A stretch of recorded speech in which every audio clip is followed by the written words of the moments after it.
Hey everybody, welcome back to another exciting episode of the Aaron Reynolds Stay-at-Home Show. This is episode 8. Today is an amazing, incredible, very special episode because the theme of our show today is illustrator awesomeness. And to get into that topic, I have some very special guests on the episode today. These are illustrators that have done incredible books of their own, incredible books for other people, all just amazing, incredible artists and illustrators.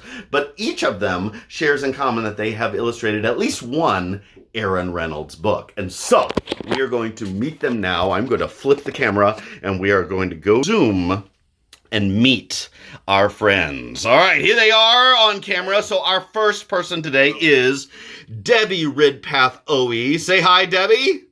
Hi. Debbie is an amazing illustrator who has illustrated Sea Monkey and Bob, one of my books. But beyond that, Debbie has also illustrated many books, other books too. She has illustrated I'm Bored by Michael Ian Black, and I'm Worried by Michael Ian Black, and I think there's another one too, and I'm About the Potato. I'm Sad. Yeah, I'm Sad. And she also has written and illustrated her own books. Where Are My Books is one of them, and Sam and Eva. So thanks for being with us, Debbie. We also have with us Dan Santat. Say hi, Dan. Hello. Hi, how are you? Yep. Dan is an amazing illustrator who has illustrated Carnivores and Dude, two of my books, but you have probably seen his art all over the place. Dan illustrates like a crazy person, and he is also the writer and illustrator of the Caldecott Award-winning book, The Adventures of Beagle, an Unimaginary Friend. So we're excited to have him and someone's dog in the house. Yeah. I know, I'm sorry, that might be going off. We also have with us, we have Emma Reynolds. Hey, Emma. You're right. Yep, great last name. Every time I talk about you at schools, everyone assumes that you are my sister, and then I tell them no, and they assume that you are my wife. I tell them no. They then assume that you are my daughter. I tell them no, and then they assume you are my mother, and I tell them no. And then I tell them, yeah, I'm like, no, that's not my mom. That's not my mom. So Emma is the illustrator of a new book she and I have coming out. It is called Rescuing Mrs. Birdley. It comes out this summer, July 30th. And I'm very excited, not only for our book to come out, but for Emma to be joining us. Thanks for being here, Emma. Thank you. It's June 30th, though. June 30th. Sorry. Thank you. Good catch. June 30th. Yes. Thank you.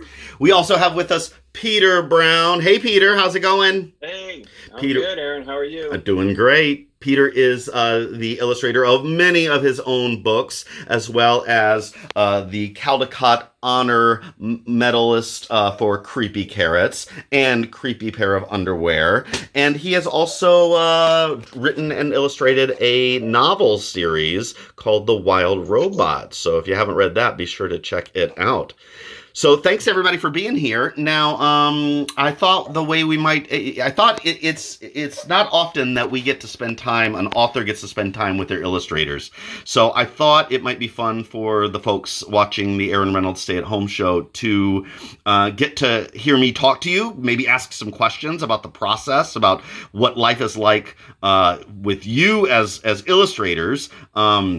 They've heard me talk about my process a lot about writing an Aaron Reynolds book, but they haven't really, I haven't been able to tell them much about illustrating an Aaron Reynolds book. So I'm going to start off by just a quick question so we all know who you are and where you live. Debbie, where are you from? Where do you live? I live in Toronto, Canada. Canada. Awesome. And Dan, how about you? I'm in Los Angeles, California. Los Angeles. And Emma? I live in Manchester in England. She's in England, okay. And Pete? I live in Philadelphia. You're in Philadelphia, so we have people from all over the globe joining us here today. That's kind of cool. It's kind of cool that you can live anywhere and still illustrate a book of a guy who lives in Chicago or a person who lives in Japan, or really I could live anywhere, and these guys could still illustrate my books and any other author's books as well as their own, which is super cool. So I'm curious, you guys. Like when I talk to kids and they say illustrator, they always think of like you're sitting there with a pen and a paper or maybe paint or something like is that what you guys use to do your art, or what's your medium? Like, do you do it in the computer? Do you paint? Do you do it in frosting? Like what how do you do your art? So Emma, let's start with you. Tell us how do you do your art? What do you use? So when I first get the manuscript and I'm sort of getting ideas down and designing the characters, I do usually start on paper. So this is one of the early drawings I did for Miranda, who's the star of the new book. Nice, so and that's just with a pencil? Yeah, I see it. It loosens me up and I can't press undo. And then after that, I go into Procreate on my iPad, which is a drawing application. And then I go into Photoshop to finish things up because it has much more layers. So it starts traditionally, and then I draw into the iPad after. So Emma, you start sketching everything out with pencil, and then you move into the computer. Is how you create all your art. Mm-hmm. Very cool. How about Pete? How about you? What do you do, Pete? Yeah, I usually start on paper. I have sketchbooks, like I'll just start playing around with drawings of characters or whatever, cool. Sketching out little scenes. But pretty quickly I'll move on to using my computer. So also computer. Do you ever use Paint or do you almost always use computer? I used to paint. My first 4 picture books were all painted the old-fashioned way. And then I started experimenting with combining traditional and digital media. And right now I'm actually finishing a new picture book. That's my first picture book that's illustrated entirely digitally. There's no traditional, paper, pen, paints, anything like that at all involved in the finished artwork. So that's first for me. But I've been kind of moving in this direction for a while. Wow. Why did you leave or move away from painting like onto a piece of paper or a canvas or whatever you used and into the computer? Is it better, or do you enjoy it more? Like, what made you make the switch? The truth is, the last book that I painted the old-fashioned way was called The Curious Garden, and that book had a lot of pretty detailed paintings, and it took me a really long time to make this book, and I'm really proud of it. But when it was over, I was exhausted, and I thought, you know what, I have to find a way to make more flexible, and so I started experimenting and coming up with my newer, more digital techniques. Cool, very cool. How about you, Debbie? What do you use when you create your art? When I'm first sketching, I either sketch on my iPad in Procreate, just like Emma. But when I see a manuscript, for example, like Sea Monkey and Bob, I will do a lot of scribbles, and then I'll do a lot. Then I do a lot of character sketches at Sea Monkey on paper. But eventually, it depends on the picture book. With Sea Monkey and Bob, there was a combination of watercolor textures and working on the computer, and I use something called Wacom Art Pad, which is this is my pen, but it doesn't have ink. So when I draw on the art pad, it appears on the computer. Oh, whoa! It's like a computer, like art canvas and pen. Yes. That's right, except the ink doesn't appear on here. As I'm drawing on here, it'll actually appear on the screen. But for some picture books, like my newest one, I will use crayons. So I went through like over 400 crayons in the creation. That's a lot of. I love crayons. That is a lot of crayons. And I also do a lot of photography with the illustrations. So It varies. It depends on the picture book project. That's so cool. See, that's stuff you guys use all the time, like your cool fancy tablet thing, and so you're used to it. But I don't know anything about that stuff, so that's really cool. I think for me and for kids to experience. Dan, what about you? I know from talking to you, you and I have gotten to hang out a lot before, and so I know that you do a lot of digital and stuff on the computer, like some of the other guys mentioned. Do you ever use paint or pencil or crayons? I do. So since I'm often juggling a lot of projects at once, so I don't really have the time to break out a drawing pad and then like study characters and stuff. I'll actually go right into the dummy book, and then I'll draw the characters as I see fit. And then while I'm working on the dummy book, which is 32 pages, 40 pages. So before you explain the rest, what do you mean when you say a dummy book for the kids that don't? So a dummy book basically is like your prototype of what the book's going to be. So you know, picture books are typically 32 to 40 pages, and they're just these 2-page spreads that just break out so that you can paste it to have a title page and papers and things like that. And so it's the thing that you show to the editor and art director to show like where the artwork's going to go before you go into the final art. So it's like your messy version, like your rough draft. Yeah, exactly. Oh, and so cool. you know, oftentimes I'll be juggling, you know, anywhere from 3 to 4 books at the same time. Whoa. So Dude, that's a lot. am very heavily into computer because I have to juggle all these projects at once. And like Pete said, I don't want to compromise on quality. And so the majority of the initial stages of drawing and planning is mostly digital. And I'm like Debbie. I have a drawing tablet, but I have a step above that one. It's a Cintiq. And basically what it's fancy, Debbie. Cintiq. It has a monitor built into it, so it feels like you're drawing on the monitor, like you're drawing into the screen. So here's my pen, but the tablet's like right over here. It's huge. It's like a 24-inch thing. Oh, cool. But then when I go to final art, that's where a lot of traditional medium come into play, and I like to work with a lot of textures, and so I'll have just swatches of paper that have, you know, watercolor washes or just color pencil or crayon or ink.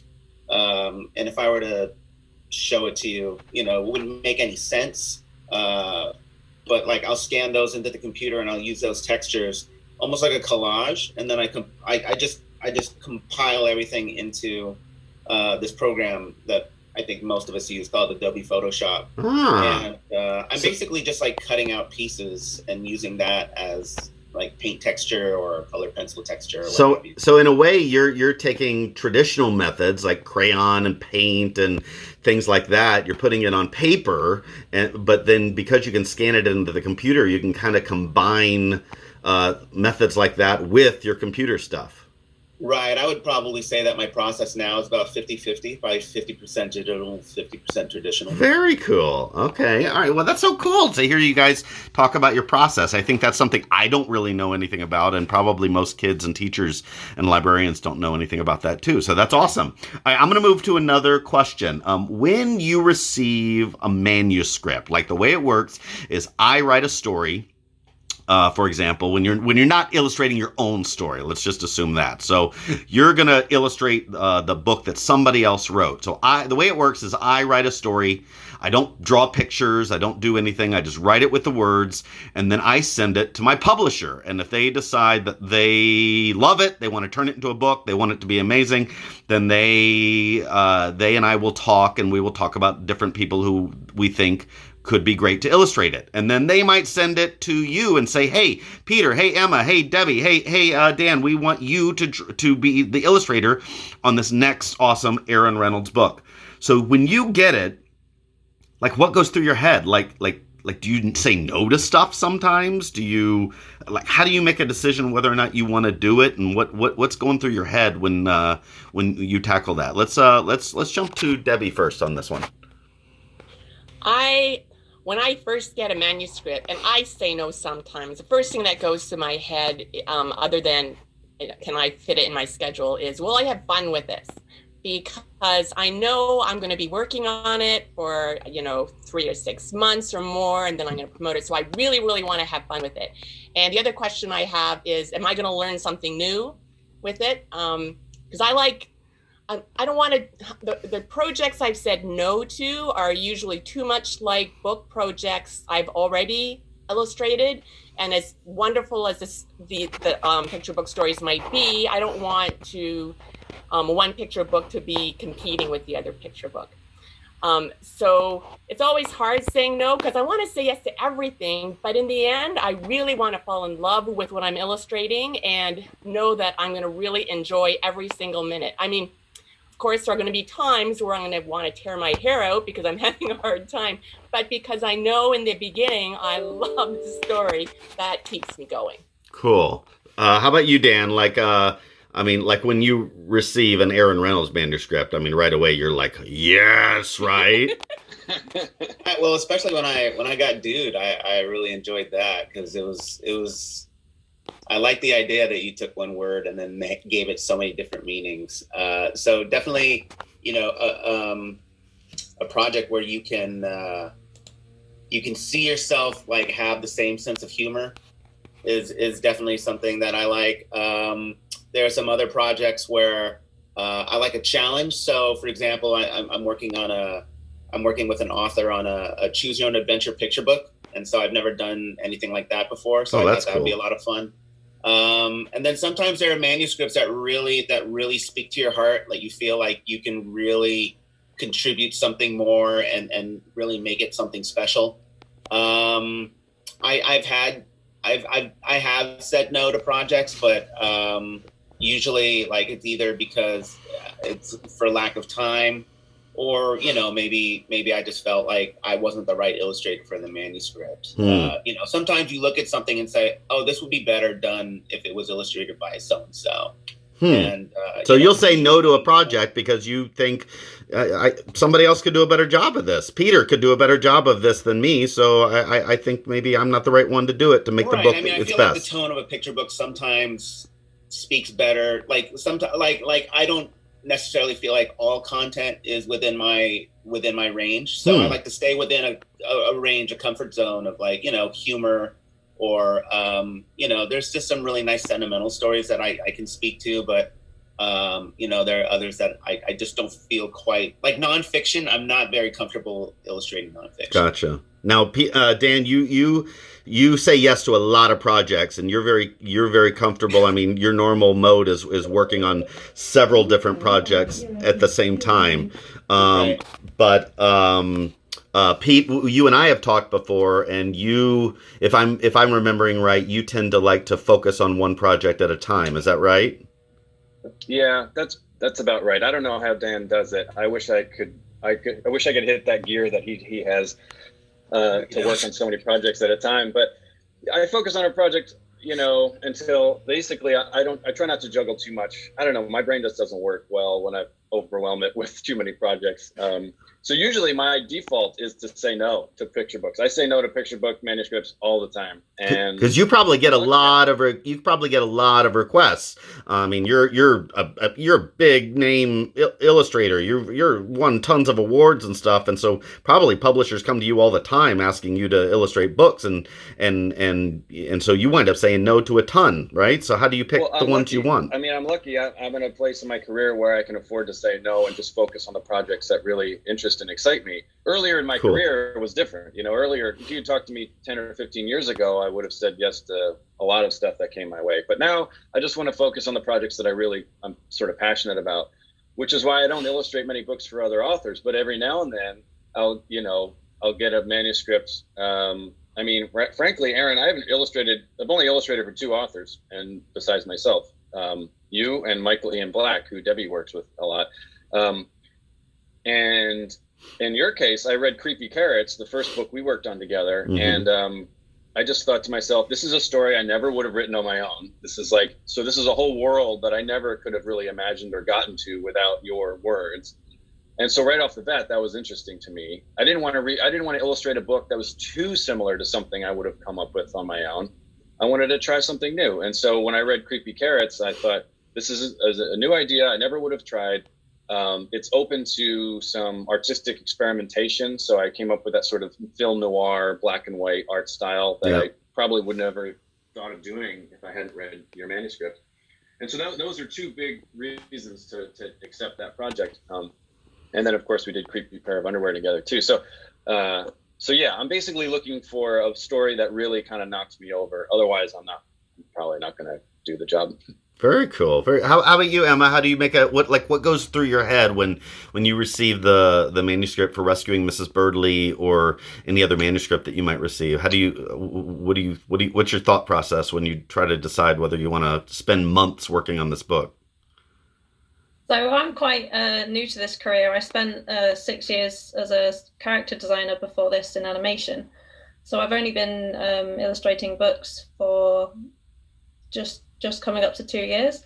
So Rescue Mrs. Birdley is my first book, and I was really happy that the first manuscript my agent sent me was one that I really, really liked. It's about an adventurous girl. It's about nature. She's really mischievous, and it was so funny. So it was an instant yes. But apart from that, I'm quite new to the scene, and I've just been working on my author-illustrator debut. But yeah, I think, like everyone else has said, I think it has to feel right, and it has to fit in with your style and what you want to, the direction you want to see your career go in. So yeah. Very cool. Okay. I'm going to pull out here to see all of you, and I'm going to ask one more question, and just for sake of time, we're going to keep these answers super short, so that we can move on to another fun element that we're going to do before our time is all up. This question is for all of you, and it is often a surprise to kids and librarians that when I write a book and you illustrate the same book, we don't work together. Like, I don't go over to your house and like boss you around and be like, here's my vision, so draw it like this. And so people are fascinated by that. They always think like how can you do that? You created the story. How can you just give it away to another illustrator, to another person, and they get to decide what the characters look like? And that's crazy talk. What do you guys think about? Like, I love the process because I think there is some very special magic, almost like alchemy, that happens between an author and an illustrator. Like, sometimes I wish I could draw my own pictures, but then I feel like I would miss on that magic. Like, I create my very best story, and then I'm not going to have control over what it looks like and what the characters even look like. I don't get to say. And then someone else brings their very best work to it and uses all of their visual talent to create it. And what winds up happening in the middle is something that I think is better than either of us could have done on our own. So I quite like the process. I think it's a very magical process. But what about you guys? How do you wish I was there bossing you around and telling you what to draw, or do you like that we're separated during the process? Dan, start with you. Shorter answer on this one. Well, no, I like it the way it is. Sometimes an author will come in to give notes because something's not clear in the narrative, like maybe your text meant something else and I didn't quite get that in the first read. So that kind of information's good. But sometimes, I'll get notes from some authors. It used to be that you never got notes from authors, but now I'm finding that there's casually more and more notes. And then, a lot of them are just like, oh, wouldn't it be funny if this little pun was in there? And it's like, the answer is no. Mind your own business. Mind your own business. How about you, Debbie? Do you feel like authors, get out of my, you're all up in my business. Get away. I agree with everything. Because I really like working on my own, but I have to point out that I really love the collaborative process, but not with the author. Like, here's a photo from a meeting I had with, you see that, at Simon & Schuster? Yes. So a lot of times when I will have run into problems, but rather than go to the author, I will ask my editor and art director, and I really love that process. But yes, if I got a manuscript and had too many art notes, or the author insisted on being part of the whole process, I would probably say no. Interesting. You want to be able to do your thing, and you don't want the author to be like, but here's how I dreamed it would look, because it really ultimately doesn't matter how I dreamed it would look. What matters is what's going to be the best for the book, right? It depends on the author, though. It depends on the author. Agreed. Yeah. Ah, how about you, Pete? You want me at your house, right? You want me there, bossing you. I wish you were my roommate. We would get a lot of great work done. No, I think in order to do my best work, I need a little bit of space, to sort of experiment and try things out. And if I felt like there was an author kind of breathing down my neck or giving me too many art notes, suddenly I don't feel the same freedom I have to explore, and that's going to ruin the experience for me. And then I'm not going to do my best work. So, I think it kind of works pretty well to keep the author and illustrator, somewhat separate. It works well for me anyway. I think what you said is great about your best work, because I think like if I had to write my story based on what the illustrator likes to draw, like the illustrator came to me and was like, hey, I really like car crashes. Why don't you add more 15 car crashes into your story? Because I love drawing those things. Then I would be like, no, my story doesn't have car crashes. Leave me alone. I want to do my best story. And that doesn't include your superfluous car crashes. You feel that way too, Emma? Yeah, I mean, it's been like a massive learning curve this last 18 months, 2 years. So at first I was very much confused that I didn't have any contact with the author, and they explained, this is how it works and this is who your point of call will be. But yeah, I hearing you guys' experiences, it does make me think, that maybe it is a good thing in case you feel kind of, like you say, breathing down your neck or something. No offense, Aaron. But, yeah, no, I get it. I'm showing them Mrs. Birdley right now, and the main character in Miss Birdley, she has this huge, massive hair, big old bushy hair. Like when I saw that, I'm like, okay, that is amazing. Like, I think I love the fact that you guys come up with things I never would have imagined in a million years. Pete, when I was writing Creepy Pair of Underwear, the editor, Justin, he said, this is great, but what do creepy underwear look like? Because in my words, I don't describe the creepy underwear. I just say they had a ghoulish, greenish glow. And that was very purposeful. And he said, what do they look like? And I said, I have no idea. But I bet Peter Brown is going to have some amazing ideas. And then you come up with this thing, and it's brilliant. And I never would have thought of it in a million years. So I think there is very special magic that happens when you're free to do your best and I'm free to do my best, and something amazing happens in the middle. All right. We're almost out of time, so here's what we're going to do. I am going to cut away and read a quick story for our viewers, but I don't want you to feel bad and lonely and left alone, and so I'm going to give you something to do. We are going to have a draw-off, and what that means is I am going to give you a topic, and you are going to draw your version of it in like 2 minutes. So get a piece of paper. You don't get to use your fancy tablets and your Wacom whatevers, and you like get a piece of paper and a Sharpie. And the topic today, the reason I'm picking my topic today is because I have a brand new middle grade novel that just came out yesterday. It's called The Incredibly Dead Pets of Rex Dexter. And it has a chicken in it, a dead chicken in it as a character. Well, I was thinking about that today, and my first book that came out 15 years ago was a book called Chicks and Salsa. And it also has a chicken in it, which I thought was very interesting. And so your assignment, whether you choose to accept it or not, is to draw your best version in like the 2 or 3 minutes while I'm reading Chicks and Salsa to everyone, to draw your version of a chicken. On your mark, get set, go. Okay, while they're working, I am going to switch back over to me. And I know today's episode's running a little longer than it normally does, but hey, I couldn't resist spending as much time with our incredible illustrators as we possibly could. So while they are drawing their best version of a chicken, I am going to do one of our favorite parts of the Aaron Reynolds Stay-at-Home Show, which is read aloud. And so today, like I said, we're going to read Chicks and Salsa. So here we go. Chicks and Salsa, written by Aaron Reynolds. Hey, that's me. Okay, cool. Illustrated by Paulette Bogan. Not me and not one of these four guys, but another incredible illustrator. All right, here we go. Chicks and salsa. There were grumblings in the hen house of Nuthatcher Farm. The chickens were tired of chicken feed.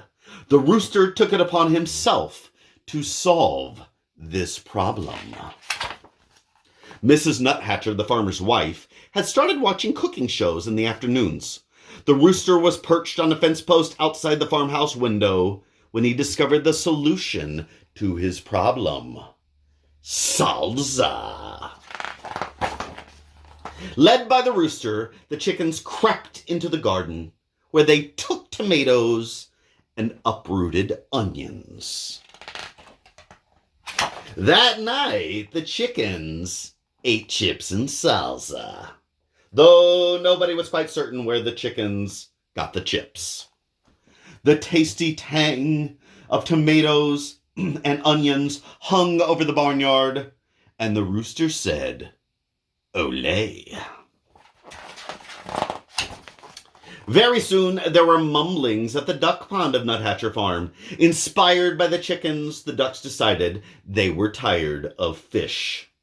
With the rooster's encouragement, the ducks dipped into the garden, where they selected cilantro and gathered garlic. That night, the ducks ate guacamole, though nobody was quite certain where the ducks got the avocados. The spicy scent of garlic and cilantro hung over the barnyard, and the ducks said, "Olé." The next morning, there were rumblings in the pig pen of Nuthatcher Farm. Overwhelmed by the enticing aromas, the pigs decided they were tired of slop. While the rooster distracted Farmer Nuthatcher, the pigs crept into the garden, where they borrowed beans and chopped chiles. That night, the pigs ate nachos, though nobody was quite certain where the pigs got the nacho cheese sauce. The delightful deliciousness of cheese and chiles hung over the barnyard, and the pigs said, "Olé." Now, as everyone knows, when a passion for Southwestern cuisine takes hold of farm animals, and so many sumptuous, spicy, savory scents collide in the barnyard air, it can only lead to one thing: fiesta! The rooster got things organized, then returned to his fence post to watch for a good enchilada recipe. I think Iron Chef was coming on. Yeah. The horses decorated the barn. The bull practiced his Mexican hat dance, though nobody was quite certain where the bull got the sombrero. And the chickens, ducks, and pigs all snuck into the garden. But all of their spicy Southwestern supplies were gone. The scallions had been stolen. The peppers had been pilfered. The limes had been lifted. But there were slurpings in the kitchen of Nuthatcher Farm. Stirred by the succulent smells in the barnyard, Mrs. Nuthatcher had decided to make tamales for the county fair. A saucy sweetness hung over the farmhouse kitchen, and Mrs. Nuthatcher said, "Olé." Disappointed, the animals canceled the fiesta. That evening, the chickens ate their chicken feed, the ducks ate their fish, and the pigs ate their slop. But while the Nuthatchers were at the fair, the rooster crept into the kitchen and borrowed a French cookbook. The next morning, the rooster ate crepes with white grapes in champagne sauce, though nobody was quite certain where the rooster learned how to read. A satisfied smile stretched over the rooster's beak, and the rooster said, "Ooh la la." The end. All right, that is Chicks and Salsa, the first book that I ever wrote and was published. And now we're going to return to our artists quickly and see what they have come for their draw-off challenge. Debbie, we'll start with you. Oh my gosh, you did that in like 2 minutes? What? That's crazy, Debbie. Crayons. With crayons. Whoa. Kicking it old school, Deb. Yeah, traditional media. Okay, how about you, Emma? What do you got for me? Let's see. I've got a very angry chicken on a skateboard. Oh, nice. Oh my gosh, it's amazing how your styles are all so different. Hold up your picture so I can see them all. Okay, how about you, Dan? What do you got for me? Time to add some background. Oh, excellent. Oh my gosh, like more of a realistic, like wow, like doing like a still life. Awesome. How about you, Pete? What do you got for me? I made this sort of second. Whoa, like color, like punk rock chicken. That is amazing. Now, look at all these 4 pictures, and I gave them all one assignment to do a chicken, their version of a chicken, and you look how different, style-wise, they all are. That is the power of finding the perfect illustrator for the perfect story, because each of them brings a different flavor to their own chicken, and depending on the story, it's each one of them could be the perfect illustrator for that chicken story. Oh, you guys, amazing. Thanks for joining me today. And hey, thank you guys for being here with me on another episode of the Aaron Reynolds Stay at Home Show. Until I see you next time, don't forget to stay home, stay safe, and take good care of yourself and those around you. And I will see you on a future episode of the Aaron Reynolds Stay at Home Show.